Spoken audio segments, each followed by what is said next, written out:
From study partner to never leave my bed lover in one all-nighter. The desperate text. Maya Chen stared at her thermodynamics textbook until the equations blurred into meaningless symbols. At 9:34 p.m., with exactly 10 hours until the final exam that would determine her entire GPA, she admitted defeat. Her fingers hovered over her phone before typing into the engineering group chat, "Is anyone actually awake and willing to explain entropy before I lose my mind?" The responses came quickly. 3 crying emojis. 1 "We're all doomed." Then, separately, a direct message from Ethan Rivera, "Coffee shop on Maple? I'll bring actual food." Maya knew Ethan only as the guy who sat 2 rows behind her, the one who always had graphite smudges on his fingers and wore band t-shirts under his flannel. They'd been lab partners for exactly 4 weeks, communicating mostly through shared confused looks when the professor went off script. He had dark eyes that crinkled when he smiled and an infuriating habit of understanding complex concepts on the first try while she struggled. 23 minutes later, Maya pushed through the cafe door to find Ethan already commandeering the corner booth, surrounded by notebooks and a suspicious number of snacks. He looked up, and something in his expression made her stomach flip in a way that had nothing to do with exam anxiety. "You came," she said stupidly. "You sounded desperate." He grinned, sliding a caramel macchiato across the table. "Plus, I made too many cookies and needed someone to help eat them." Maya sat down, immediately reaching for the warmth of the cup. "You bake." "Stress baking. It's either that or obsessive guitar playing, and my roommate threatened to murder me if I did that tonight." Ethan opened his laptop, but his gaze lingered on her face. "So, entropy, the universe's tendency toward chaos. Seems fitting for tonight." "My brain is already there," Maya admitted, pulling her hair into a messy bun. She caught him watching the movement and felt heat rise in her cheeks that had nothing to do with the coffee. The first hour passed in genuine focus, Ethan's patient explanations somehow making sense of concepts that had eluded her all semester. But somewhere around problem 15, Maya noticed how close they were sitting, how his hand would steady her notebook when she wrote too quickly, how his cologne smelled like cedar and possibility. Equations and confessions. By midnight, the cafe had emptied except for one barista aggressively wiping down tables. Maya's third coffee sat forgotten as Ethan explained Carnot cycles using a napkin and 3 different colored pens. His fingers brushed hers when he handed her the green one, and neither of them pulled away as quickly as they should have. "You're actually a really good teacher," Maya said, watching him sketch a diagram with focused intensity. "Why didn't we study together before?" Ethan glanced up, something vulnerable flickering across his face. "Honestly, I was intimidated. You ask the smartest questions in lecture, and you have this way of tilting your head when you're thinking that makes me forget what the professor is saying." Maya's breath caught. "You notice when I tilt my head?" "I notice everything about you." The confession hung between them like suspended particles. The way you tap your pen exactly 3 times before writing. How you wear that blue bracelet on exam days. The fact that you've reread the same paragraph 4 times in the last 5 minutes because you're too distracted to focus. "Maybe I'm distracted by you drawing diagrams on napkins like some kind of physics artist," Maya countered, her voice softer than intended. Ethan set down his pen deliberately. "Maya, I have to tell you something before I lose my nerve. I didn't just come here to study. I came because the thought of you stressed and struggling made my chest hurt, and I've been looking for an excuse to spend time with you since September." The cafe lights seemed too bright suddenly. Maya's hand found his across the scattered papers. "I texted the group chat, but I was hoping you'd respond. I've been hoping you'd respond for weeks." "Yeah." His thumb traced circles on her palm, sending electricity up her arm. "Yeah." She leaned closer, close enough to count the flecks of gold in his dark eyes. "Though I should mention that thermodynamics is the furthest thing from my mind right now." Ethan smiled, that real smile that transformed his whole face. "Funny, I was just thinking the same thing." The kiss happened like inevitability, soft at first, then deeper as Maya's hand slid into his hair and his fingers curved around her jaw. He tasted like chocolate chip cookies and promises. When they finally broke apart, both breathing unevenly, the barista was standing beside their table with pointed patience. "We're closing in 5 minutes," she announced with the weariness of someone who'd witnessed too many study sessions turn into make-out sessions. Maya laughed against Ethan's shoulder, feeling his chest shake with matching laughter. "My apartment is 3 blocks away," she whispered. "We could continue studying there." "Best idea you've had all night," Ethan murmured, already gathering their scattered notes with hands that trembled slightly. Migration to intimacy. Maya's apartment was small and cluttered with the evidence of a semester in crisis. Laundry draped over chairs, textbooks forming precarious towers, a whiteboard covered in half-erased equations. She suddenly saw it through Ethan's eyes and felt embarrassment creep up her neck.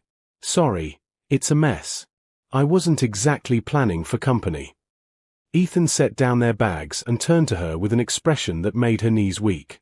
"Maya, I don't care about your laundry. I care that we just spent 20 minutes walking 3 blocks and I couldn't stop thinking about kissing you again." "Then stop thinking and do it," she breathed.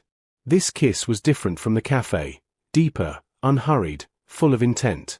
Maya backed toward the couch, pulling him with her, their mouths never separating. Ethan's hands slid under her jacket, pushing it off her shoulders.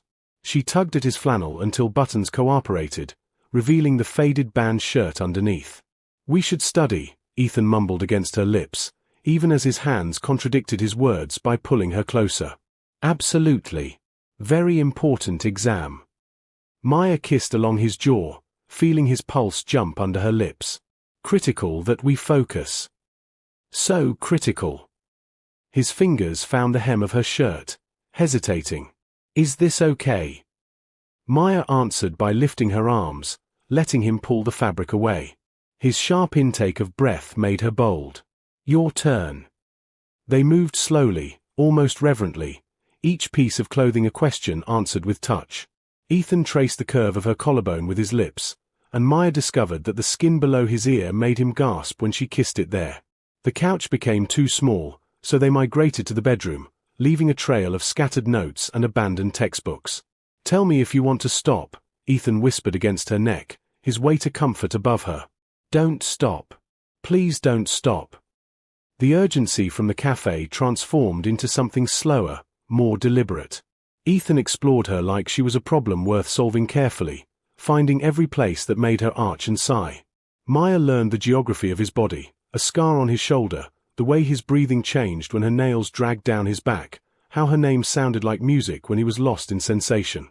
Time became meaningless.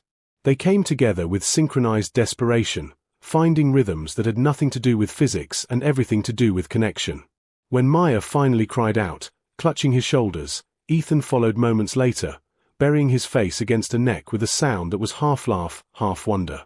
In the aftermath, tangled in sheets and catching their breath, Maya traced random patterns on his chest. "I should feel guilty about not studying. Want to know a secret?" Ethan kissed her forehead. "I already know this material. I just wanted an excuse to see you." Maya laughed, the sound melting into another kiss that promised the night wasn't over yet. The event horizon. Around 3 in the morning, Maya woke to find Ethan propped on one elbow, watching her with an expression that made her heart stutter. Moonlight filtered through the curtains, painting silver lines across his bare shoulders. "Can't sleep," she murmured, reaching up to trace his jawline. "Don't want to sleep. Don't want to miss a single moment of this." He caught her hand, pressing a kiss to her palm. "Though we probably should look at the study guide at least once." Maya groaned, but smiled. "Fine. But if we're studying, we're doing it my way." She retrieved the crumpled study guide from the living room floor, returning to bed wrapped in nothing but his flannel shirt. Ethan's eyes darkened at the sight. "That's not fair. How am I supposed to concentrate when you look like that?" "You started this by being unfairly attractive in every lecture," Maya countered, settling beside him with the papers. "Now, quiz me. For every question I get right, you have to answer one personal question. And if you get one wrong..." Her smile turned wicked. "Then you get to kiss anywhere you want." Ethan's laugh was low and promising. "Suddenly I'm hoping you fail." The game began innocently enough. Maya correctly explained the second law of thermodynamics and learned that Ethan had been writing songs about her since October. She stumbled over heat engine efficiency, and Ethan claimed his prize with a slow kiss against a throat that left her gasping. "That's cheating," she breathed. "How am I supposed to think when you do that?" "Not my fault you're distracted." His fingers traced patterns on her thigh, making it impossible to focus on entropy calculations. They continued the game, though studying became increasingly secondary. Maya discovered Ethan had noticed her on the first day of class when she'd argued with the professor about a theorem. Ethan learned that Maya had been doodling his name in her notebook margins for weeks. Each revelation brought them closer. Each wrong answer became an excuse for hands and mouths to explore new territory. "Next question," Ethan managed, his voice rough as Maya kissed down his chest. "Calculate the Carnot efficiency for." 87%, Maya answered without looking at the paper, her fingers tracing lower. "My turn. When did you know you wanted this?" Ethan pulled her up to meet his eyes, suddenly serious.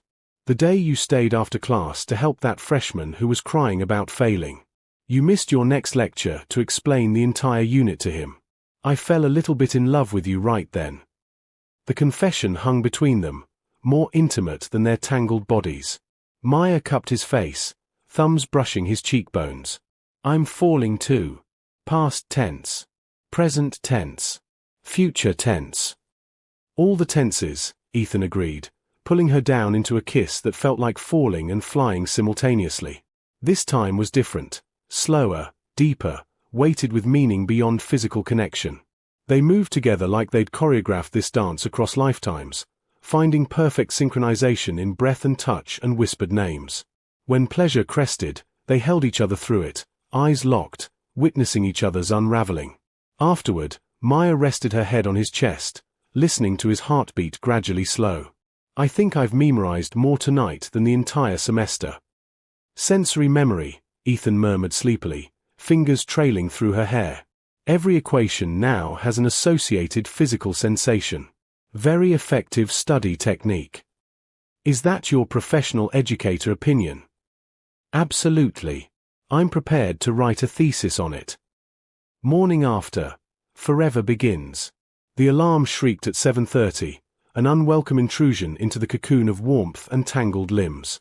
Maya groaned, reaching blindly to silence it, but Ethan caught her wrist and pulled her back against him. 5 more minutes, he mumbled into her hair. "We have an exam in 90 minutes, Maya protested weakly, even as she melted into his embrace. "Worth it. Failing would be worth it if it meant staying here with you." But they both knew they wouldn't fail.